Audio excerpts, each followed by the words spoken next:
할렐루야, 반갑습니다. 설교 외전 시작하도록 하겠습니다. 하나님 말씀 또 한두 구절 읽고 또 시작하도록 하겠습니다. 마태복음 12장 28절 29절 두 구절만 읽고 오늘 성령을 힘입어 역사함에 대한 설교 외전을 시작하도록 하겠습니다. 28절 29절입니다. 그러나 내가 하나님의 성령을 힘입어 귀신을 쫓아내는 것이면 하나님의 나라가 이미 너에게 임하였느니라. 29절입니다. 사람이 먼저 강한 자를 결박하지 않고서야 어떻게 그 강한 자의 집에 들어가 그 세간을 강탈하겠느냐. 결박한 후에야 그 집을 강탈하리라. 아멘. 오늘은 이제 성령을 힘입어 역사함에 대해서 함께 그런 제목을 나눴는데요. 우리가 하나님 말씀을 통해서 성령을 힘입어 산다는 것이 얼마나 중요한지를 좀 굉장히 말씀한 데 조려서 했습니다. 바로 하나님의 성령을 힘입어 산다는 것이 그냥 형식적인 것이 아니고 실질적인 거라는 것을 좀 말씀드리고, 또 그것이 바로 이제 우리 신앙의 일시적인 것이 아니라 바로 이제 금생을 말할 것도 내세까지도 큰 바로 혜택이 있고 뿐만 아니라 땅 끝까지 영향을 미치는 것이라는 것을 좀 말씀드리면서 좀 성령에 힘입어 살아야 되겠다 하는 생각을 해보게 됩니다. 오늘 말씀에 대해서, 오늘 설교에 대해서 또 비하인드 스토리 겸 또 필요한 질문들 받으면서 함께 계속 이어가겠습니다. 먼저는 사도행전 1장 8절을 보게 되면 성령과 권능이 같이 임하는 걸로 그렇게 표현되어 있는데, 오늘 본문에서 성령과 권능에 대해서 다시 설명해 주세요. 사도행전 1장 8절을 정확히 보면 오직 성령이 임하시면 권능을 받고 이렇게 표현하거든요. 성령이 임하시면 권능을 받고, 그러니까 성령과 권능의 관계에 있어서 성령이 더 우선 이렇게 주도적이고 성령이 더 주체적이죠. 반면에 권능은 거기에 따라오는 것으로 보면 될 것 같습니다. 성령이 이제 임하시게 되면 그 성령이 임한 결과로 권능을 받게 되는 거죠. 그러나 이제 그 다른 성경을 보게 되면 바로 성령이 임하기 전에도 권능을 받는 경우가 있습니다. 제 아들에게 귀신을 제한하는 권능을 주셨다, 또 이런 표현을 하거든요. 이런 권능, 바로 이런 권능에 대해서 예수님이 성령이 임하기 전에 예수께서 권능을 주셨다, 이렇게 이제 마가복음 6장 7절에 보면 그런 표현도 있는 거 볼 때 성령을 받으면 권능을 받겠지만 성령을 받기 전에도 이 권능을 받을 수 있는 거죠. 그런데 실제 권능은 하위 그룹이라고 보여야 될 것 같고, 더 위에 있는 게 성령이 분명한 거죠. 그런데 성령이 임하면 그런 권능을 받아서 큰 역사가 나타나게 되는 거죠. 그리고 이제 예수께서도 그런 권능을 가지고 계셔서 그 권능을 주시는 거죠. 제 아들에게 바로 이제 귀신을 제어하는 권능을 주셨다, 이런 표현을 하듯이 권능을 주시는 겁니다. 그래서 그런 권능을 가진 자들을 통해서 놀라운 이적과 표적이 나타나게 되는 거죠. 바로 그런 것처럼 이 권능과 성령의 관계는 차이가 있습니다. 그런데 그럼에도 불구하고 권능은 이제 사도행전에 보게 되면 권능은 예수님이 통해 주시던 성령을 임하여서 권능을 받게 되던 이런 권능들은 다 성령과 굉장히 밀접한 것으로 표현이 되고 있습니다. 성령과 굉장히 밀접한 것으로.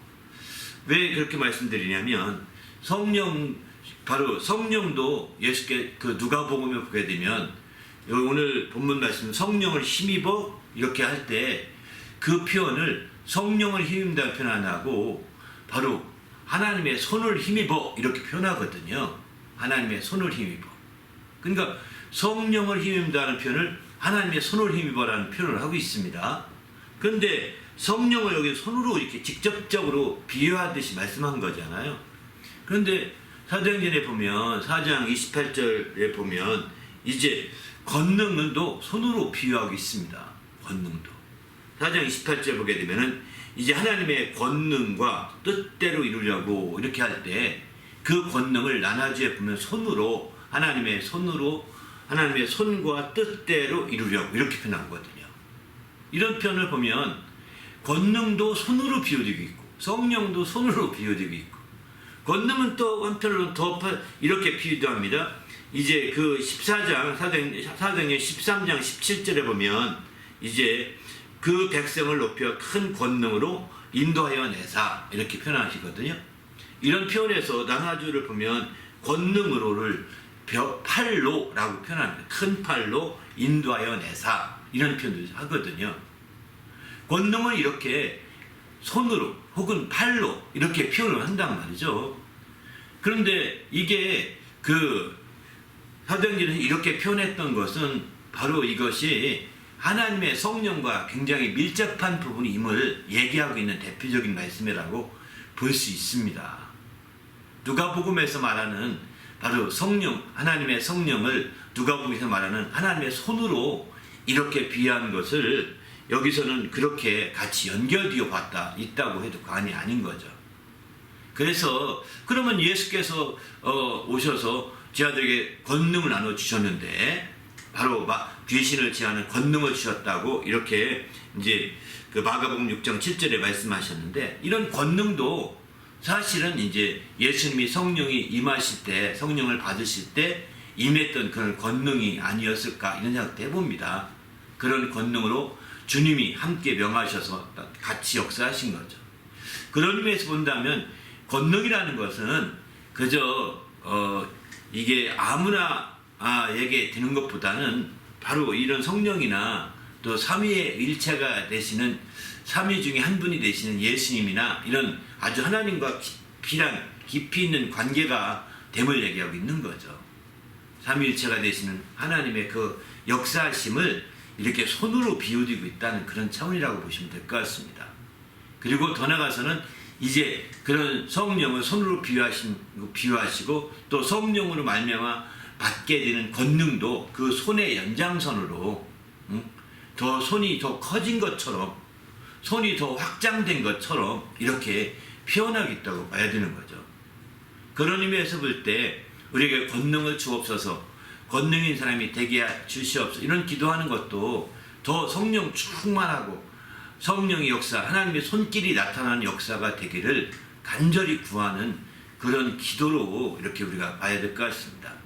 그래서 이제 성령과 이런 권능에 대한 부분은 아주 굉장히 밀접하게 우리가 눈여겨볼 필요가 있습니다. 그냥 우리는 그런 부분들을 그냥 허술하게 좀 넘어가는데 저도 사실은 이제 오늘 본문에 말씀하신 것처럼 하나님의 성령을 힘입어 귀신을 쫓아내는 것이면 이렇게 말씀하는 것만 주로 알았지 누가복음에 말씀하신 대로 이제 11장 20절에 보면 만일 내가 만일 하나님의 손을 힘입어서 귀신을 쫓아낸다면 이렇게 말할 때 바로 이 하나님의 손 또 위에서 하나님의 성령 이 두 가지를 이렇게 누가복음을 기록하겠다는 측면에서 보면 이 부분은 많이 생각을 못했던 말씀이거든요.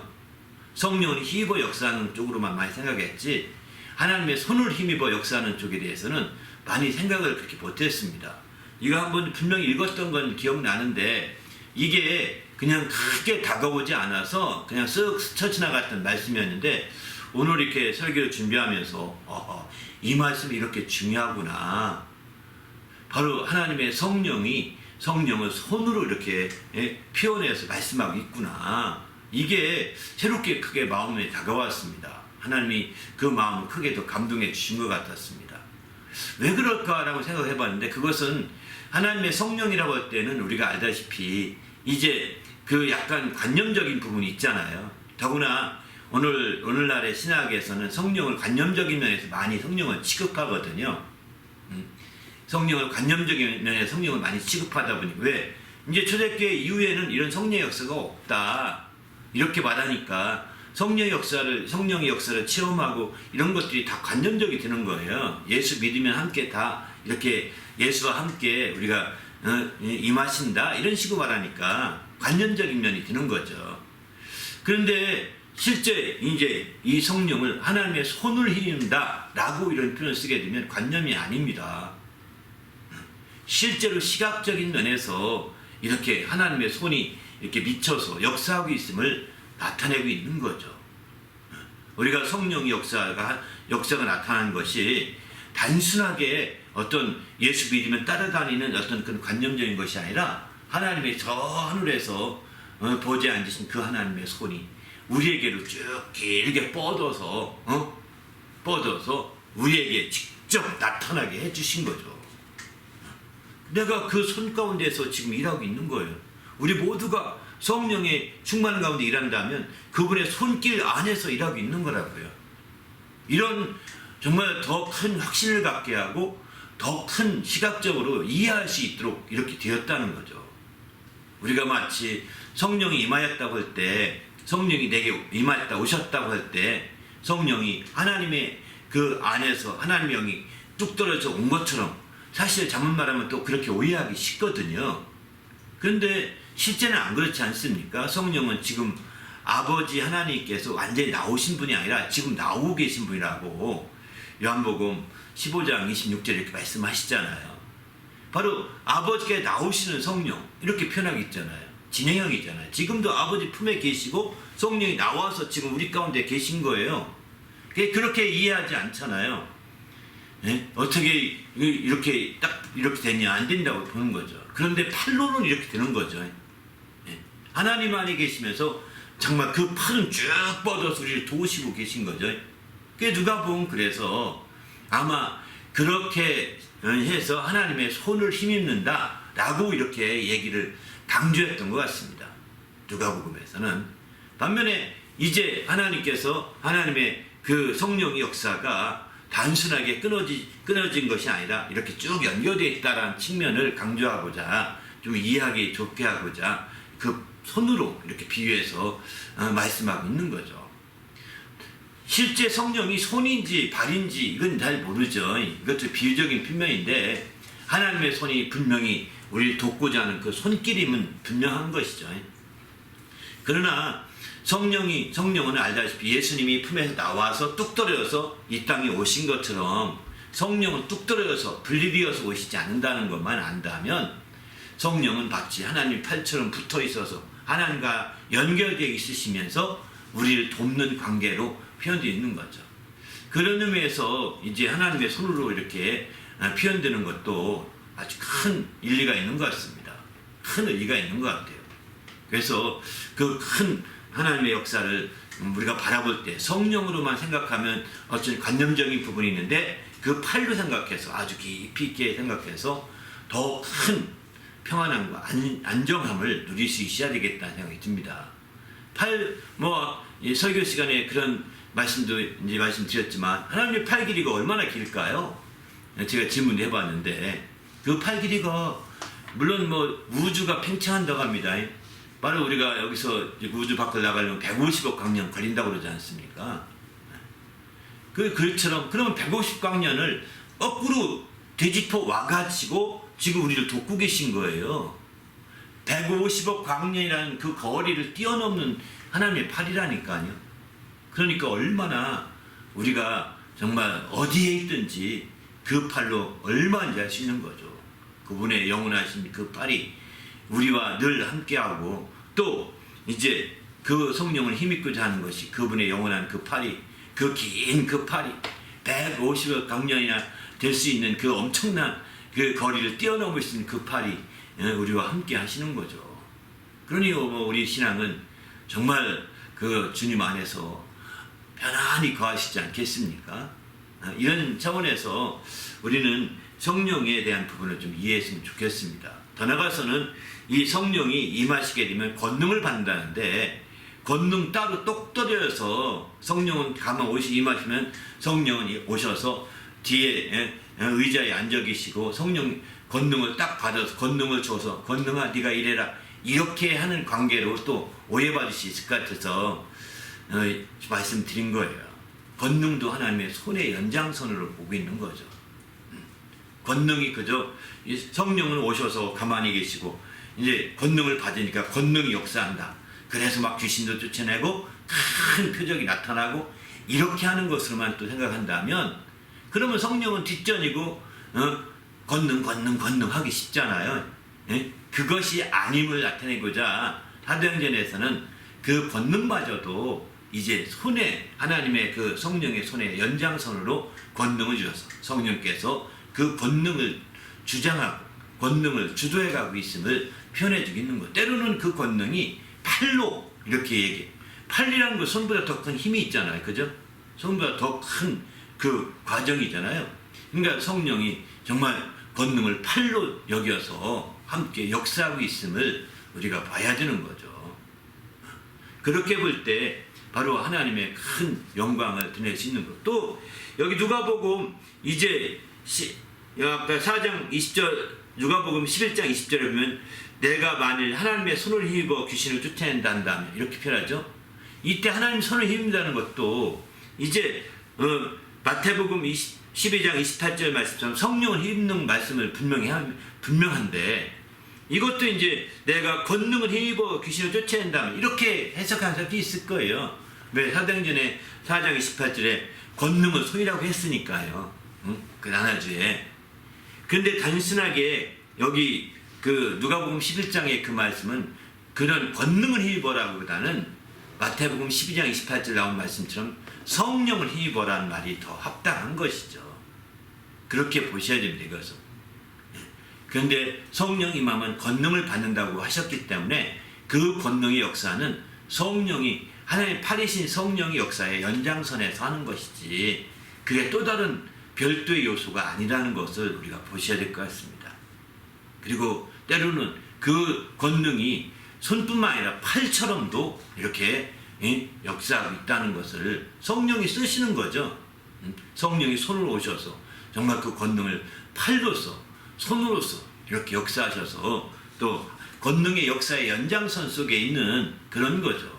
손만 쓰나요? 하다 보면 손이 안 되고 팔로 툭 치기도 하잖아요.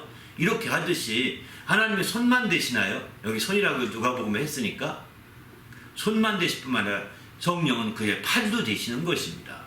그렇게 해서 마침내 하나님과 연결되어 있는 역사라고 하는 것을 강조하고자 바로 누가복음은 거기서 11장에서는 그렇게 표현하고 있는 거죠.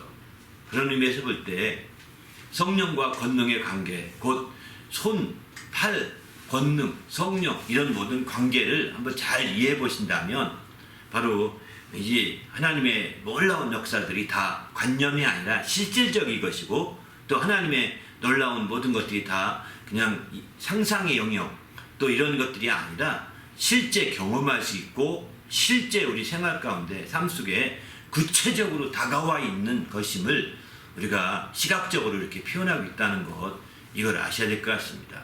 그렇지 않게 되면 모호하고 애매하게 표현하기 쉬운 이런 성령, 권능 이런 부분들을 이렇게 아주 쉽게 이해할 수 있도록 시각적으로 표현하고 있는 거죠. 이런 부분에서 우리가 잘 이해할 필요가 있을 것 같습니다.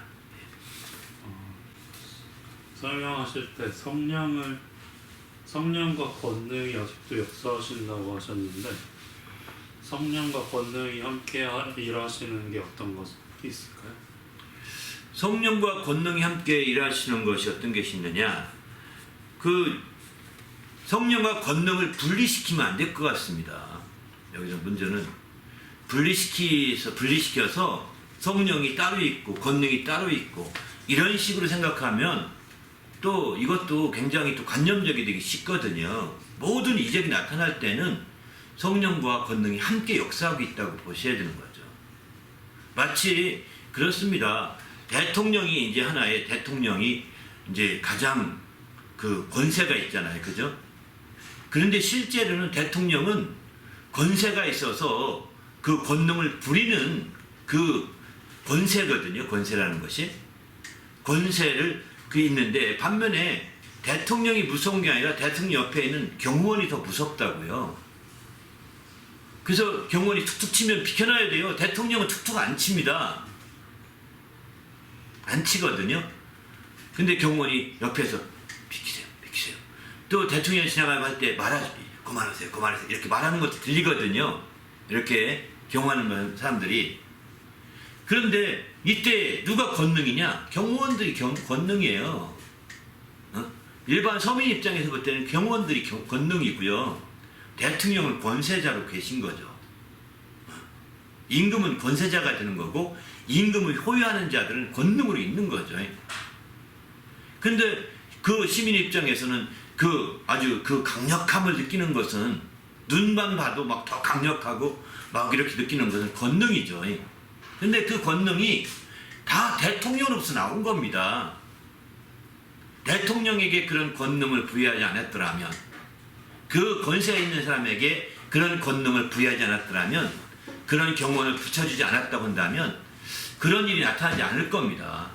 그런데 대통령에게 권세가 있고 권세 있는 사람에게 그렇게 경호원을 붙여주었기 때문에 권능이 드러나게 되는 거죠.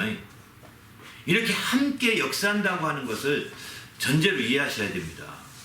그렇지 않고 대통령은 그냥 흐뭇하게 웃으면서 악수하면서 아주 이렇게 여유 있게 이렇게 하지만 실제는 그 경호원들이 다 경호하느라고 막 눈을 막 움직여 누구 어떤 이상한 행동하는 사람 없는가 막 좌우를 보고 막 그러거든요. 누구 상관없이. 네. 그리고 뭔가 이상하다. 그걸 느끼게 되면 막 가차없이 총도 빼잖아요. 미국 대통령 움직일 때 보세요. 그리고 대통령이 저격하는 걸 때 총을 확 빼서 그냥 쏘잖아요. 그렇게 아주 무섭게 하는 것을 보면 이게 권능이라고 보시면 됩니다. 그런데 바로 그래서 우리가 알다시피 예수님이 오실 때 예수님이 권세자로 오신 겁니다. 그리고 그 권세자로 오신데 그분에게는 그런 권능까지, 권세자에게는 권능이 당연히 있죠. 그런데 권능이 있는데 그 권능을 이제 귀신들이 보고서 놀란 거예요.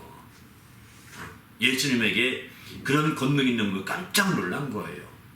그래가지고 막 드러나서 나는 당신이 누구인지 압니다. 나를 내보내지 마셔서 막 이렇게 하소연을 하는 거죠. 그러니까 예수께서 하도 짓거리니까 조용하고 잠잠하고 떠나가라 이렇게 명령하지 않습니까? 그렇게 귀신을 쫓아내기 시작했죠. 그런 역사들처럼 이제 주님은 권세자로서 그 권능까지 발휘하게 된 거죠. 이렇게. 그래서 그리고 그런 권세자로서 때로는 이제 귀신을 제어하는 권능을 제 아들에게 주었습니다. 그래서 너희도 가서 귀신을 쫓아라. 이제 내 이름으로 쫓아라. 이렇게까지 다른 표적이 있을 것이다. 라고 이렇게까지 말씀하시잖아요. 그래서 주님은 권세자였고 그분이 권능도 가진 분으로서 직접 쫓지만 이제 권세자로서 권능을 주신 거죠. 제 아들에게. 이렇게 해서 마침 제 아들이 나가서 역사하기도 하시고 표적이 따르기도 하는 거죠.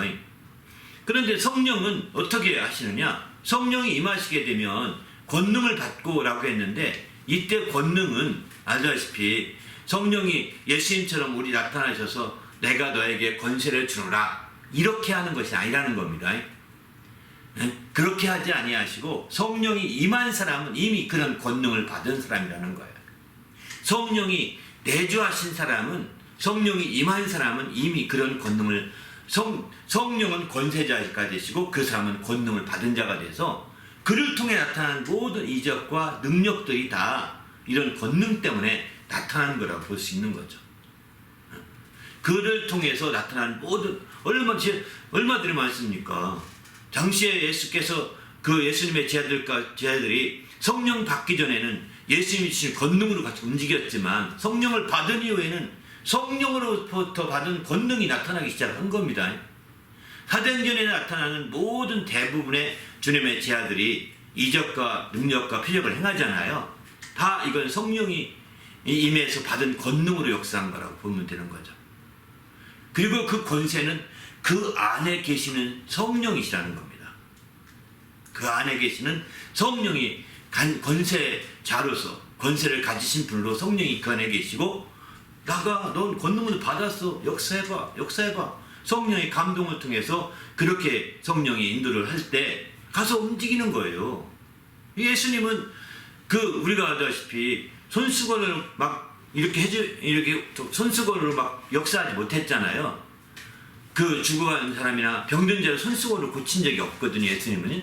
근데 베드로는 손수건만 가지고 와도 막 됐다고 그랬습니다. 이거 얼마나 놀라운 권능입니까? 손수건만 가지고 가서 환자에게 올려놔도 낫다는 거예요. 베드로는. 놀랍지 않습니까? 예수는 그렇게까지 권능을 행하지 않았거든요. 근데 성령으로 임하여서 성령의 권세 가지신 분으로 계시고 그의 권능을 받아서 성령의 권능을 받아서 이제 마침내 역사할 때 정말 예수님 공생에도 나타나지 않았던 역사들이 막 드러나게 되는 거예요. 그만큼 권능의 역사가 아주 놀랍게 펼쳐지는 거죠. 그러니까 권능과 성령과 권능이라는 것이 따로 분리시켜서 이제 하는 것이 아니라 성령이 임한 사람에게는 그런 권능이 나타나게 돼 있다는 거예요. 그런 권능으로서 권능의 실체를 이렇게 분석하고 권능을 막 찾아 들어가면 그 안에는 주의 천사들이 있는 것을 또 얘기도 합니다. 히브리서에 보게 되면 히브리서에 보면 이런 말씀이 있죠. 그 천사들은 구원을 얻은 후사들을 도우라고 보낸 천사가 아니냐 이렇게 말하지 않습니까? 바로 성령이 임하게 되면 이제 권능을 받는다고 하는데 바로 성령이 임하게 되면 그 사람은 구원 얻을 후사가 되는 겁니다. 하나님이 후사로 인정해서 인을 지킨 거예요. 인을 인친 거거든요.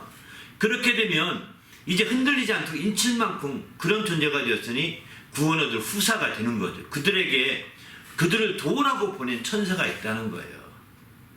그런 천사들의 역사가 권능으로 나타나는 것이 아니겠느냐. 이렇게도 이제 우리가 히브리서 말씀 1장 말씀과 14절인가요? 말씀을 함께 연결시켜 보면 그렇게도 연결될 수 있는 것 같습니다.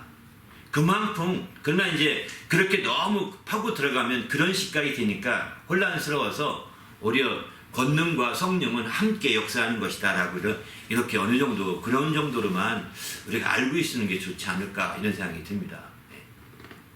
그래서 아까 설교하실 때 복음을 전파하는 게 성령이 하시는 일을 하셨는데 아직도 복음이 전파되고 있다는 건 성령이 역사하고 있다고 하시는 거예요. 그렇죠. 그러니까 성령이 힘입어서 복음을 전파한다 이렇게 베드로는 그렇게 표현했거든요. 1장 12절인가요? 이렇게 성령이 힘입어서 이제 귀신을 쫓아내는 것도 있지만 예수님의 공생에는 복음도 전했지만 귀신을 쫓아내는 게 굉장히 아주 센세이션을 일으켰던 것 같습니다. 아주 크게 막 반향을 일으켰던 것 같아요. 그런데 베드로는 옆에서 가장 그런 광경을 가장 많이 봤던 베드로죠. 베드로는 그걸 보면서 아하, 주님이 이렇게 귀신을 쫓아내면서 하신 것은 복음을 전하신 거구나. 복음을 전하는, 그래서 성령을 힘입어 이제 귀신만 쫓아내는 것이 아니라 성령을 힘입어 복음을 전하는 것이구나. 이렇게 그는 그렇게 깨닫게 되었고, 그 결과 베드로의 서신서를 보면 이제 바로 없습니다. 귀신을 쫓아내는 것에 대해서 그렇게 크게 얘기하고 있지 않습니다. 한 번도 귀신에 대한 언급이 없고요. 베드로 전후서에서는 오직 성령을 힘입어 귀신을 쫓아낸다. 그 얘기를 많이 들었을 텐데 그게 크게 베드로에게 다가오기보다는 그것이 바로 복음을 전하기 위한 수단이었고 하나의 방식이었다는 것을 베드로는 알았던 것 같습니다.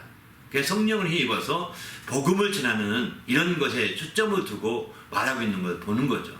그리고 특이하게도 이제 귀신에 대한 언급만 보더라도 이제 베드로가 쓴 복음서 하게 되면 베드로 복음이 아니라 베드로를 통해서 쓴 복음이 마태복음 아니군요. 마가복음인데 마가복음서에는 아주 귀신에 대한 얘기 아주 많이 나오죠. 네? 신기하게도. 그런데 베드로 후서에는 아무것도 안 나옵니다. 마가에게서 들었던 말씀 가지고 이제 마가복음을 베드로에게서 들었던 말씀 가지고 마가복음을 썼다고 그러거든요. 그런데 거기서는 귀신에 대한 얘기가 가장 많이 나오거든요. 복음서 가운데서 신기하게도 32번 나오게 되고 누가복음에 이제 30번 나오게 됩니다.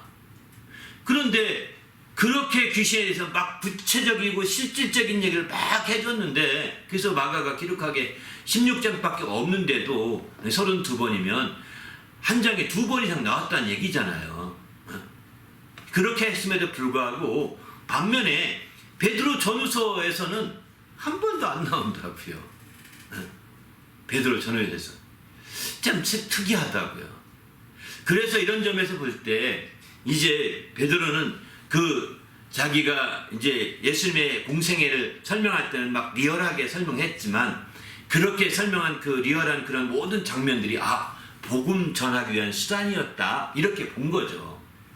그래서 지금도 이제 성령의 역사가 계속된다고 하는 것은 바로 알다시피 이제 지금도 귀신을 쫓는 역사는 계속됩니다. 계속된다고요.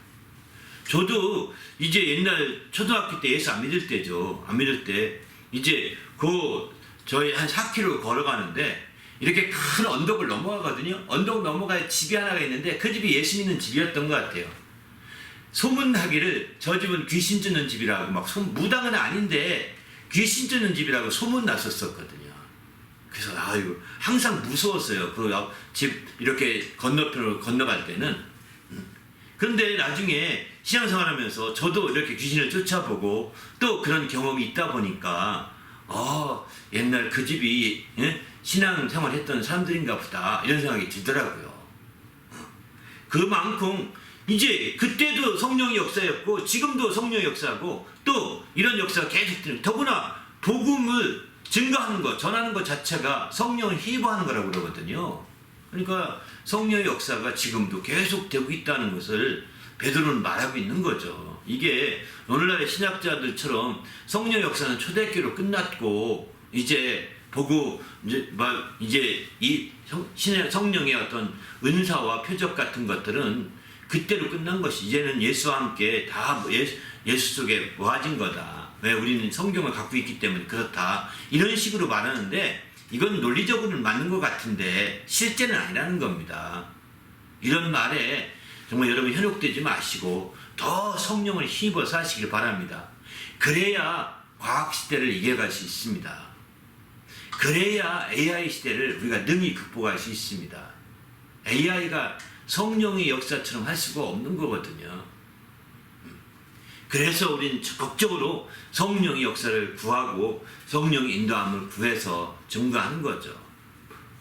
정말 복음을 증거할 때도 성령을 힘입어서 증거, 또 이제 역사해야 되는 거죠. 근데 이왕이 말씀드렸으니까 얘기지만 성령의 힘입어 하는 것이 두 가지인데 귀신을 쫓아내는 것과 이건 본문에 말씀하고 있는 거죠. 또 베드로가 말한 대로 복음을 증거하는 것, 전하는 것도 성령의 힘입어서 하는 거라고 했습니다. 근데 이 두 가지는 굉장히 밀접한 관계에 있다는 사실입니다. 이 두 가지가 별도로 제각각 별도로 역사하는, 성령의 역사하는 두 가지가 아닙니다. 이건 마치 손바닥 안과 밖과 같이 아주 굉장히 밀접하게 하나로 연결되어 있는 부분이라고 보셔야 됩니다. 그렇게 안 하면 베드로가 정말 성령이 힘입어하는 것을 예수님은 분명히 그 입으로 바로 이렇게 귀신을 쫓아내는 것이라고 했건만 베드로는 왜 복음을 전파하는 것이라고 이렇게 했을까? 이런 생각을 안 해볼 수가 없는 거거든요. 그것은 바로 함께 이루어지는 일이라는 것입니다. 함께. 그러니까 우리가 귀신을 쫓아내는 일이라고 한다면 귀신을 쫓아내는 것이 목적이 아닙니다. 복음을 전하는 것이 목적이라고 보셔야 되고 귀신을 쫓아내는 것은 하나의 과정일 뿐이고 수단일 뿐인 거죠. 과정이고 수단일 뿐인 거예요.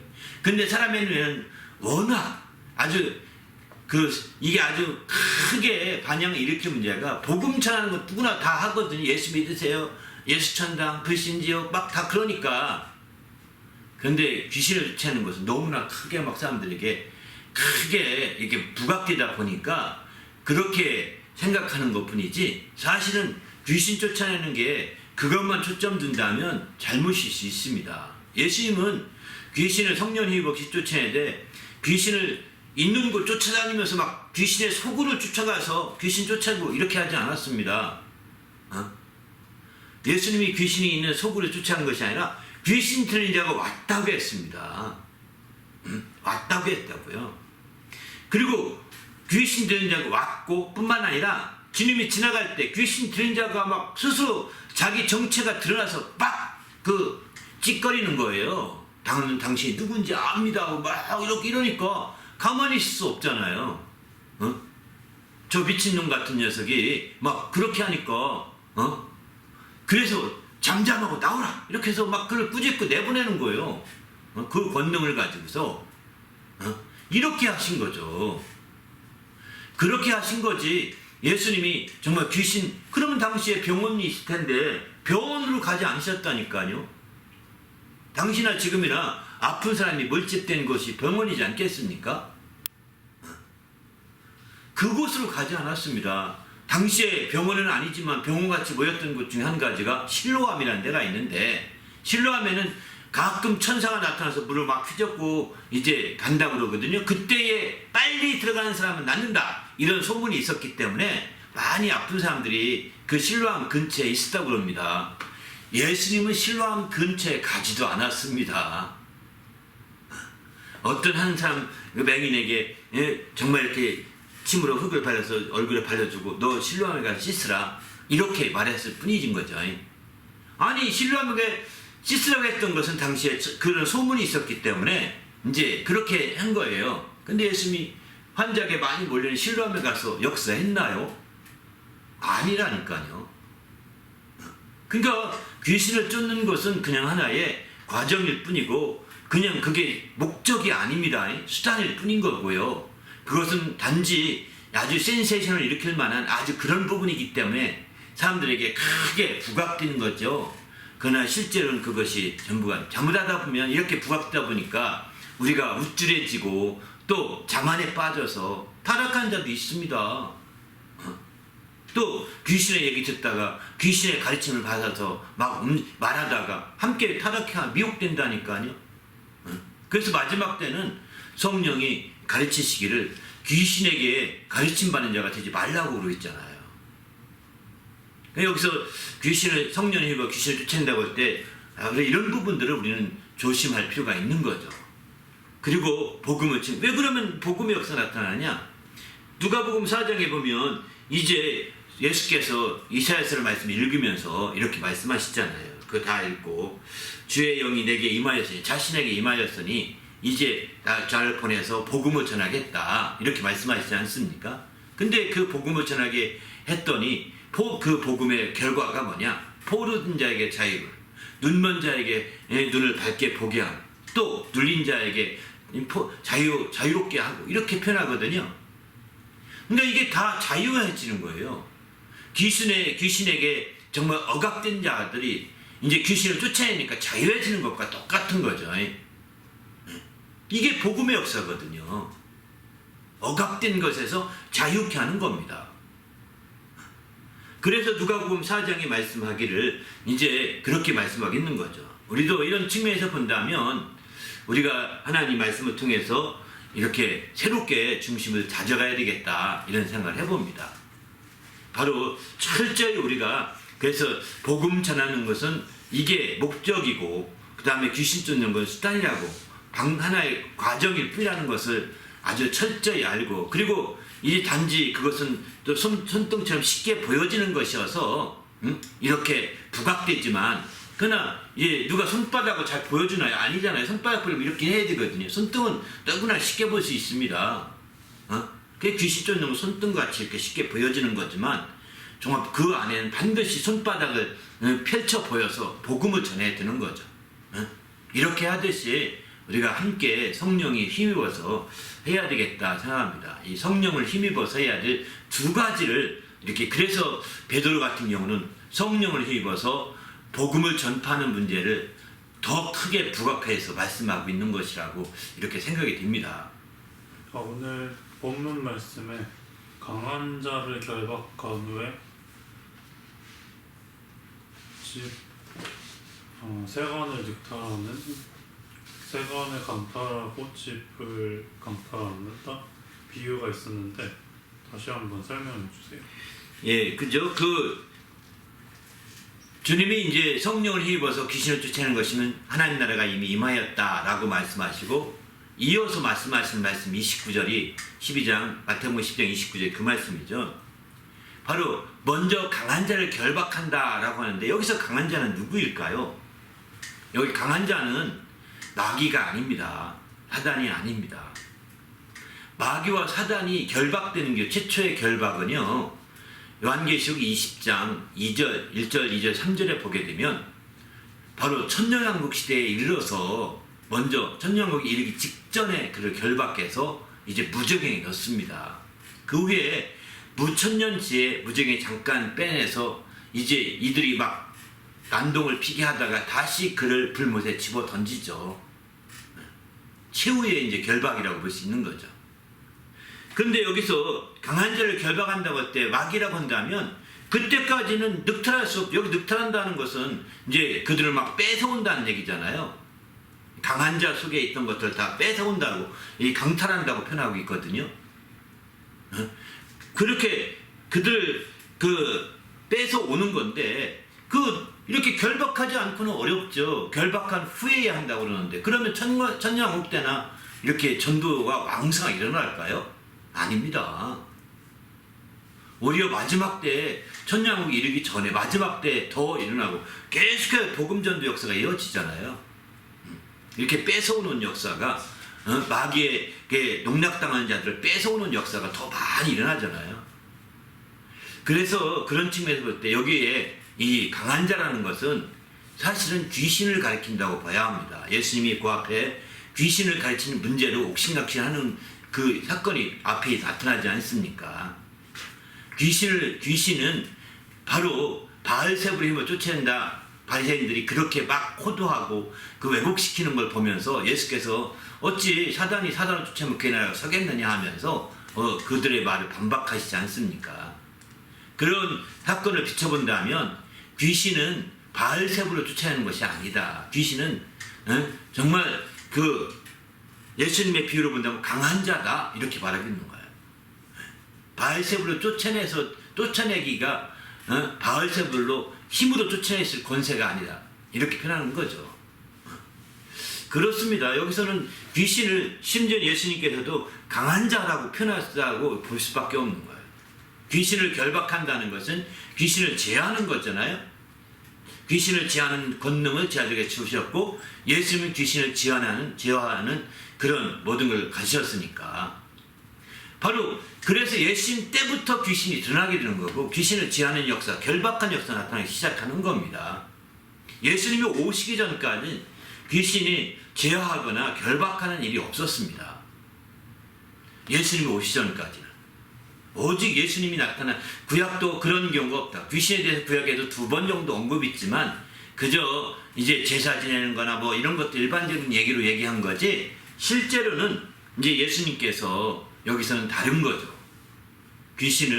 그래서 의외로 귀신을 우리는 귀신까지 어디 있어 귀신이, 이렇게 생각하는데, 예수님은요 귀신을 하찮게 보진 않았습니다. 강한 자라고 비유하시잖아요.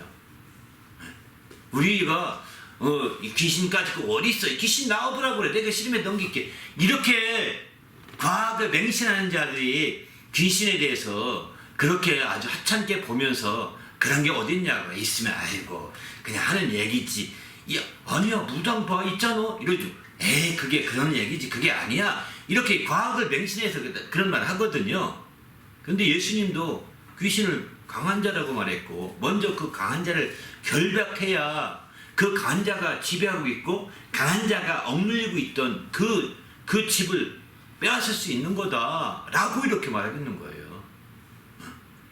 그렇기 때문에 이 강한 자는 귀신이고, 귀신을 제어하고 결박해서 쫓아내는 것을 결박해서 쫓아내는 거죠. 함부로 나갈 수 없잖아요. 근데 예수님에게는 그런 결박하고 귀신을 제어하는 권능이 있었거든요. 그 권능이 있었으니까 제 아들에게 귀신을 제어하는 권능까지 주시지 않습니까?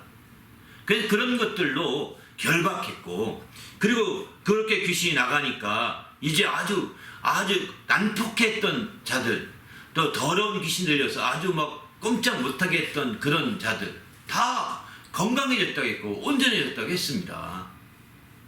또 눈멀게 해서 보지 못하게 했던 귀신이 나가니까 눈이 막 볼 수 있게 됐다고 했습니다.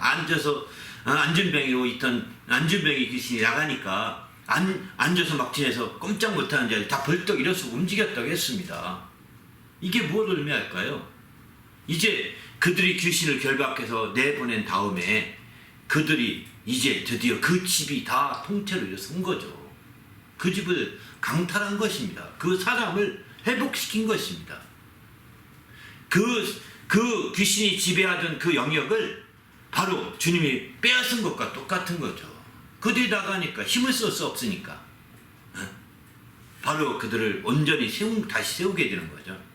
여긴 강탈했다고 하는데 빼앗았다, 마치 강제로 빼앗은 것처럼 이렇게 표현하고 있는데 실제로는 회복했다고 쓰셔야 되는 거죠. 그들을 강한 자를 결박한 후에야 그들이 회복됐다 이렇게 볼 수가 있는 거죠. 그러면 집을 강탈했다는 것은 그 전체, 그 귀신이 들어가서 전체를 겉에 드러난 몸 전체를 의미하겠죠. 귀신이 살고 있던 몸. 그런데 그 몸 귀신이 장악하고 있으면, 귀신이 억압하고 있으면 몸만 상하나요? 아니잖아요. 그의 마음도 상하고 감정도 상하고 그의 많은 세간들이 다 이제 왜곡되어 쓰이는 거죠. 왜곡되는 거죠. 그러니까 그의 감정도 회복되고 막 주님의 안에 회복되고 그의 의지도 막 퍼져 지내던 그의 의지도 회복되고 그의 또 이제 모든 성품도 회복되고 막 이런 귀신의 그 성품을 따라가던 그의 모든 성품도 이제 회복돼 가는 것이죠. 그것도 주님이 그 귀신 나간 이후에 딱 주님이 강제로 막 주님이 세우신다는 거예요. 뺏으신다는 겁니다. 이때 이를 위해서 가장 필요한 것이 말씀이라고 볼 수 있는 거죠. 주님이 정말 뺏고자 하고 그걸 회복시키고자 할 때 말씀이 있어야 되는 거죠. 그 말씀을 빨리 붙들어야 되는 겁니다. 정말 모든 말씀을 더 가까이 하고 더 기도해서 말씀을 막 많이 무장해야 완전히 회복될 수 있는 거죠. 그러나 무장되지 않으면 어떻게 될까요? 귀신이, 성경 말씀 나오죠. 귀신이 나갔는데 다른 곳에 있을 집을 찾아서 막 있을 곳이 없는 거예요. 응? 그런데 전에 한번 그러면 나갔던 그 집을 또 가보자. 가보니까 거기는 텅 비어 있는 거예요. 아직도. 그러니까 아이 내가 들어가자 해서 다시 들어갑니다. 그 집 평생 주인에게 살려고. 아무 준비가 안 됐다는 거예요. 회복이 안 된 거죠.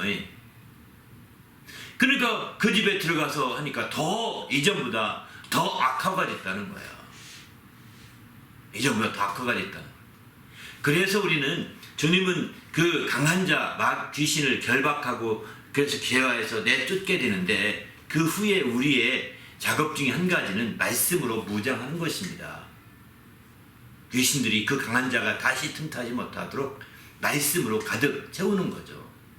그래서 마침내 내 연약한 부분이 세워지도록 내 육신의 건강도 세워지고 내 육신의 육신뿐만 아니라 내 모든 심령이나 내 마음의 연약한 부분이 다 회복되고 그 상처들이 회복되고 이렇게 되기를 원하는 거죠. 그래서 그 세간들을 늑탈해서 깨끗이 닦고 정리하고 해서 다시 내 중심으로 그 집을 이렇게 설치해야 된다는 거예요. 그리고 그 도둑놈들이 들어오지 못하도록 막 틈도 막고요. 울타리도 세우고요. 이렇게 해야 된다는 거예요. 그들이 틈을 노려도 들어오지 못하도록. 그렇게 하면 또 들을 수 없죠. 이런 차원에서 우리가 이제 그 세간을 늑탈한다. 또 집을, 여기 개혁성경은 늑탈한다고 나오고 여기는 강탈한다고 나오거든요. 강제로 빼앗는다. 이런 표현이죠. 근데 실제로는 회복시킨다고 이렇게 보시면 최고 좋을 것 같습니다. 결박한 후에야 그를 하나님이 정말 회복시키기 원하고 그를 전도하기 원하는 이게 복음이죠. 복음 전하는 거죠. 그를 완전히 자유하게 하는 거죠. 감정적인 면에서 자유를 누리게 하고 의지적인 면에서 자유를 누리게 하고 또 다른 모든 성품에서 자유를 주님의 진리의 자유를 누리게 하고 또 마침내 그 몸도 주의 말씀을 통하여 자유를 누리게 하는 거죠. 이게 바로 그게 복음을 받아들이는 겁니다. 아까 하나님 말씀이라고 말씀만 드렸는데 이게 바로 복음입니다. 하나님 말씀이 있어야 못 된다 했는데 복음으로 참으로 자유한 방향으로 해야 된다는 거예요. 귀신을 내가 쫓은 이후에 결박한 이후에는 복음을 받아들여서 그 복음으로 완전히 내가 그 자유함을 누리고 복음의 혜택을 누리고 있어야 이놈이 다시 틈타지 못하는 거죠. 그러나 복음을 배제시키고 복음을 받아들이지 않고 이렇게 있으면 그놈이 다시 들어서 심하게 되는 거예요. 그래서 우리는 이런 말씀으로 무장한다 했는데 바로 복음 자체가 그런 말씀이거든요. 그 복음의 역사가 이제 귀신을 쫓은 이후에는 분명히 복음의 역사가 나타나서 그것으로 말미암아 더 우리가 정말 자유함을 누리고 주님의 정말 천국이 우리 가운데 이미 임하였음을 우리가 알고 기뻐하고 즐거워한다면 이게 최고가 아닐까 이렇게 생각이 듭니다. 귀신이 나간 것으로 기뻐하지 말고 바로 내 이름이 하늘에 기록된 것으로 기뻐하라 이렇게 말하거든요. 이렇듯이 우리가 정말 귀신이 나간 이후에 정말 내 이름이 하늘에 기록됐구나, 이미 나에게 천국이 이루었구나, 임하였구나, 이런 것들을 생각하면서 막 기뻐하고 복음으로 기뻐하고 자유하고 그렇게 해서 우리의 마음과 생각도 그렇게 자유를 누리고 이렇게 할 때 다시는 이제 귀신이 역사가 이제 역사하지 않고 더 틈타지 않게 되는 거죠. 그냥 한번 귀신 들으면 또 한번 쫓지 뭐 이런 마음으로는 안 된다는 겁니다.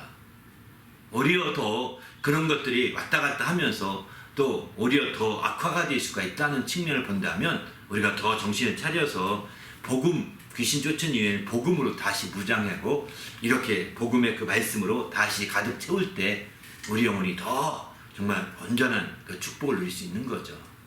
그렇게 될 수 있기를 부탁드립니다. 할렐루야. 예. 오늘 설교하실 때 어떤 영감이 있으신가요? 뭐 설교하면서 또 말씀을 전할 건 많이 있었는데 뭐 여러 번 이제 이 말씀을 좀 한번 다시 한번 반복하고 싶습니다.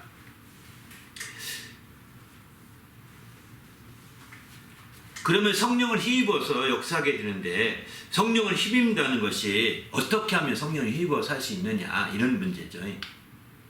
성령을 힘입어서 하는 문제에 대해서 다시 한 번만 더 말씀드리려고 합니다. 성령을 힘입어서 한다는 것은 한마디로 말해서 이제 갈라디아 말씀을 보면 참 좋을 것 같습니다. 성령으로 행하고 성령으로 사는 것이 성령에 힘입어서 하는 것이죠. 성령으로 행하고 성령의 인도함을 따라 행하고 성령의 인도함을 따라 우리가 살 수만 있다면 이게 최고의 삶이고 그 삶의 한 모습이 디모데후서 1장 14절에 보게 되면 우리 안에 거하시는 성령으로 말미암아 내게 부탁한 아름다운 것을 지켜라 이렇게 말씀하거든요. 성령으로 말미암아 부탁한 아름다운 것이 무엇일까요? 그거는 복음입니다. 우리에게 부탁한 아름다운 것은 복음입니다. 성령이 임하면 땅끝까지 증인된다는 게 그 증인의 핵심이 복음이잖아요. 성령으로 부탁한 그 아름다운 것이 바로 복음이거든요. 복음의 증거가 계속 될 것을 말씀하고 있는 거죠.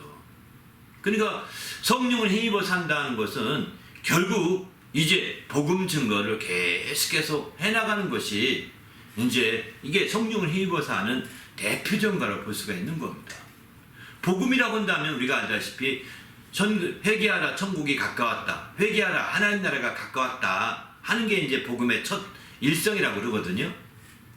그런데 하나님 나라가 가까웠다고 복음을 처음에 전하는데 이렇게 복음을 전한다는 것 자체가 이제 이미 천국이 너에게 이루어진 것과 똑같다는 것입니다. 마치 이제 이렇게 성령을 힘입어서 귀신을 쫓아내는 것이면 천국이 너에게 이미 임하였느니라 이렇게 말하잖아요. 이런 것처럼 이제 복음을 성령으로 힘입어서 복음을 전하는 자라고 한다면 이미 천국이 가까웠다 정도가 아니죠. 그 사람은 그 천국이 가까웠다고 전하는 그 사람은 이미 천국이 이미 임한 사람이라고 볼 수 있는 거죠. 그러니까 복음을 전할 수가 있는 거죠. 그러니까 우리가 난 복음 전하지 못해요. 난 담력이 없어요. 나는 못해요. 그러면 당신은 천국이 가까웠는지 모릅니다. 다시 말해서 성령을 힘입어 살지 않고 있다는 뜻인 거죠. 성령을 힘입어 살고 있으면 복음이 이미 들어온 거예요. 성령을 힘입어서 귀신을 쫓아내는 것이면 하나님 나라가 이미 이루어진 것이고 우리 임한 것이고 성령을 많이 힘입어서 복음을 우리 가운데 정말 역사하게 되면 이미 하나님의 성령이 우리 가운데 임한 거라는 거예요. 그렇기 때문에 우리가 자기 자신이 복음 전하는 것이 두렵고 떨리고 막 나는 말 못해서 못해 이거 아닙니다. 내가 복음의 기쁨이 없는 겁니다. 내가 복음의 확신이 없는 겁니다. 내가 성령의 힘입어 살지 않았다는 것이죠. 그러니까 성령 힘입게 되면 막 복음을 전한 자가 되거든요. 그러면 복음에 가까운 정도가 아니라 복음이 벌써 그 안에 임한 정도가 되는 것입니다. 그러니 생각을 해보십시오. 그래서 주님께서도 이제 주의 성령이 내가 임하였으니 가난한 자에게 복음을 전하기 위하여 내가 이렇게 기름 부음 받아 보낸 바가 되었다, 이렇게 말하잖아요. 주님의 성령이 임하였다는 것은요, 엄청난 하나님 나라가 임한 결과거든요. 근데 그럼에도 불구하고 복음에 대한 이해가 안 돼서 그게 따로따로 놓고 보니까 혼란에 빠지는 거죠. 저도 정말 그런 경험이 있습니다. 정말 온전히 성령을 받았는데도 불구하고 정말 전도하는 게 굉장히 어려웠습니다. 특별히 저희 학생 때는 이제 80년대, 저는 80학번인데 80년대 그때는 이제 막 버스 선교가 유행했습니다. 버스를 타고 다니면서 딱 이렇게 증거하고 막 그랬거든요. 그런데 남들은 잘하는데 나는 잘 못하겠어요. 왜? 성격도 있습니다. 내성적인 성격도 있기 때문에 그게 굉장히 핸디캡이었고 어려웠어요. 그래서 어느 날 이제 나도 버스 선도 해결하려고 막 기도하고 이렇게 해야 되는 날, 어느 날 이제 버스 선도를 할 수 있게 됐는데, 그러고 나서부터 이제 정말 전도가 확 풀리게 됐죠. 어느 계기는 있어요. 우리의 인간의 어떤 그 성품이나 인간의 어떤 습관이나 이런 게 메인바가 되어서 그 벽을 깨기가 어려울 때가 가끔 있습니다. 그러나 기도하시게 되면 길이 열리게 됩니다. 그래서 기도하면서 담대하게 그냥 자기 습관을 믿으면 안 됩니다. 나는 원래 그래, 이런 말 하면 안 됩니다. 크리스찬은 그게 자기 습관이고 그걸 기정사실화시키면 변화가 안 일어납니다. 설령 여러분이 변화가 안 돼도 그걸 기정사실화시키면 변화가 안 됩니다. 그걸 기정사실화시키지 말고 나는 기도해, 변화될 거야. 이게 변화될 게 뭐가 있는데 하면서 하나님 말씀을 능치 못하기 없다, 이런 말씀을 의지해서 한 발 한 발 걸어가는 겁니다. 반드시 변화됩니다. 저같이 내성적인 사람이 이렇게 복음 전하고 지금 막 설교하는 거 보면 굉장히 외향적이잖아요. 완전히 변한 거예요, 이 모습이. 나도 목사님처럼 되면 좋겠다. 저도요, 젊을 때는 정말 내성적이고 학생 때는 많이 저희는 뭐 남녀공학에 다녔는데 막 그 여학생들 앞에 제대로 말을 못했어요. 저도요. 그럴 만큼의 내성적인 사람이었고 그냥 이제 막 그렇게 지냈었는데 그게 완전히 변했다니까요. 그러니까 자기의 어떤 그 성품이나 어떤 습관이나 이런 거 매이지 마십시오. 내가 어쩔 수 없이 그렇게 한두 번 또 나올지 모르겠지만 넌 시간 문제야. 너는 이렇게 하면서 그렇게 나가셔야 돼요. 그렇게 하면 성령이 드디어 기도하고 역사하시거든요. 그렇게 해서 역사하셔서 성령으로 살 수 있고 성령으로 행할 수 있는 길이 열리게 됩니다. 근데 이거를 성령의 역사를 우리가 믿지 않고 성령 역사를 기대하지 않고 나는 원래 그래요. 원래 내가 그런 성품이었고요. 원래 그렇게 말할 거 많아요. 저도 많습니다.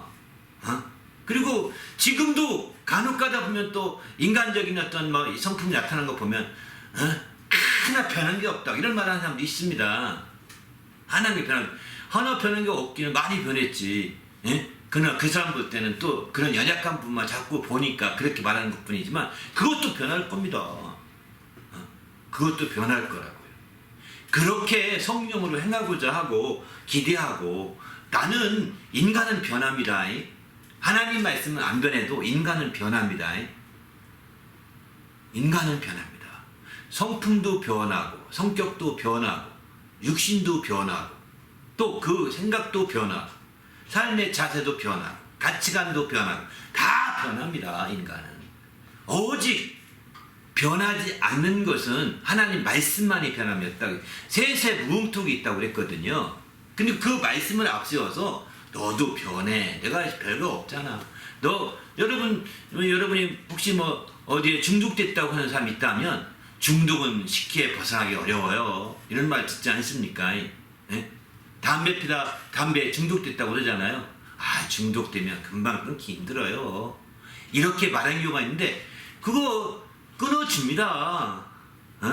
변화됩니다. 나이가 없으면 못 살아. 아닙니다. 변화될 수 있다고 믿음. 하나님 말씀을 믿습니까? 그 중독을 믿습니까? 말씀을 믿어야 됩니다. 어떤 사람이 마약에 중독됐습니다. 그 마약이 중독됐다는 것, 이제 거기서 막 폐인되겠다. 아유, 뻔하다, 뻔해. 이렇게 말하잖아요, 주위에서는. 그죠? 그런 걸 보면서 변하지 않는다고 자기는 절망이라고 생각하면서 자기를 막 무너뜨리려고 합니다. 아닙니다. 그거 변합니다. 말씀이 안 변합니다. 말씀을 붙들면 변화될 수 있습니다. 새세턱 있는 말씀, 우리를 거듭나게 살아있고 거듭나게 했던 그 새세턱 있는 말씀을 붙들고면 안 되는, 그런 마음을 가질 때 성령으로 행할 수가 있는 거거든요. 성령은 안 변합니다. 우리 연약함을 도우시고자 하는 성령, 로마서 8장 26절 보면 성령은 우리 연약함을 도우신다고 했는데, 그런 성령이, 우리를 도우시자는 성령이 안 변하십니다. 내 성품도 변하고 내 중독된 것도 변하고 다 변하지만, 모든 게 통통 다 변하지만 성령은 안 변하십니다. 그러니까 무엇을 잡으실래요? 안 변화되는 거 잡아야 되잖아요. 그게 바로 그런 마음의 결단이 성령을 힘입어 행하가 된다는 것입니다. 그리고 마침내 성령을 힘입어서 이제 증거했던 복음을 그 아름다운 것으로 인식되게 되고, 그때부터 그것을 지키게 되는 거죠. 그걸 전하게 되는 거죠. 여기 지킨다 그러니까 마치 비밀을 지키는 것처럼 오해하는데요. 비밀을 지키는 게 아닙니다. 바로 긍정적인 것들은 막 알리는 것이고요. 부정적인 것들은 지키는 거죠. 똑같이 지킨다고 해서 두 가지 다 의미가 있는 거예요. 부정적인 것, 우리가 약점 같은 경우는 지킬 건 지켜야죠. 하나님의 의로운 것들은 지킬 건 지켜야 되지 않습니까? 그죠? 그러나 긍정적인 것, 복음의 그 기쁨, 막 이건 지킨다는 것은 알리는 게 지키는 겁니다. 아름다운 것은 굉장히 긍정적인 것이잖아요. 이걸 지킨다는 것은 그걸 그냥 아무 상처 없이 이렇게 감싼다 이런 뜻이 아니라 막 알리는 거예요. 덕을 선전하는 거죠. 아름다운 것이니까. 바로 그렇게 지켜가야 되는 거죠. 이렇게 해서 마침내 성령을 힘입어 살기 위해서 성령으로 행하고 성령으로 살며 성령으로 말미암아 부탁한 아름다운 것을 우리가 막 알리고 전하면서 이렇게 살게 된다면, 마침내 그 성령을 힘입어 사는 그것이 바로 땅끝까지 영향을 미치게 된다는 거예요. 성령을 힘입어 사는 것이 땅끝까지 영향을 미치게 돼서 마침내 이제 땅끝까지 증인이 된다고 말씀하시잖아요. 사도행 1장 8절. 그만큼 땅끝까지 영향력을 끼칠 수 있는 사람이 되는 거죠. 우리도 이렇게 성령을 힘입어 살아서 땅끝까지 영향력을 끼칠 수 있기를 예수님의 이름으로 부탁을 드립니다. 할렐루야. 그 땅끝까지만 전부일까요? 이 세상의 땅끝까지가 전부일까요? 아닙니다. 이렇게 성령을 힘입어 살게 되면 이 세상의 땅끝까지 영향을 끼치는 그런 사람으로 끝나지 아니하고, 그 성령을 힘입어 사는 혜택이 있는데, 그 혜택은 이 세상뿐만 아니라 오는 세상까지도 정말 그 혜택을 누릴 수 있게 되는 거죠. 이 세상뿐만 아니라 오는 세상까지도 그 혜택을 누릴 수 있다고 했습니다. 우리 모두도 이제 이런 성령을 힘입어 살아서 그 혜택을 누리되 이 세상뿐만 아니라 오는 세상까지 놀라운 혜택을 다 누리며 사는 그런 성도가 되시기를 예수님의 이름으로 부탁을 드립니다. 할렐루야.